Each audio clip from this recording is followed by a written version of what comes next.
So ভাই লোক finally দেশু জুটি আসছে লাইভ ফেসবুকে আজকে 2টোর সময়, ঠিক আছে? তোমরা কিন্তু সবাই জয়েন হয়ে যাও। দেব এন্টারটেনমেন্ট ভেঞ্চার্স সাইট থেকে আসতে পারে বা শুভশ্রীদির অ্যাকাউন্ট থেকে আসতে পারে, দেবদের অ্যাকাউন্ট থেকে আসতে পারে।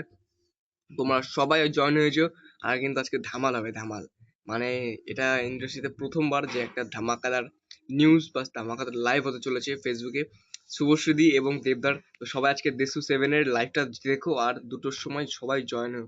আর সবাই দেশু সেভেন ভরিয়ে দিও কমেন্ট করে। তো দেশু সেভেন পুজোর সময় রিলিজ করছে 16ই অক্টোবর, আমার জন্মদিনের আগের দিন রিলিজ করছে, আমার জন্মদিন 17ই অক্টোবর। তো মুভিটা তো ব্লকবাস্টার হিট হবে। আর এই জুটির আর তোমরা সবাই কিন্তু এই লাইভটায় জয়েন করিও 2টোর সময় আজকে। যে কোনো পেজ থেকে আসতে পারে, 3টে পেজেই নজর রেখো। Dev entertainment ventures, Subhashree Ganguly and Deepak Adhikari, মানে দেবদার পেজে চোখ রাখতে পারো। তো আমি তো লাইভে থাকছি, তোমরা লাইভে থাকো। দেশু সেভেন টাইপ করে কমেন্ট করে ভরিয়ে দাও, যাতে ট্রেল লঞ্চটা বিরাট ধামাকাদার হয়। চলো বাই। ভিডিওটা যদি ভালো লাগে, এটা ফার্স্ট ভিডিও ফিল্ম নিয়ে, তো এরপর আরও রিভিউ ভিডিও আসবে। চলো।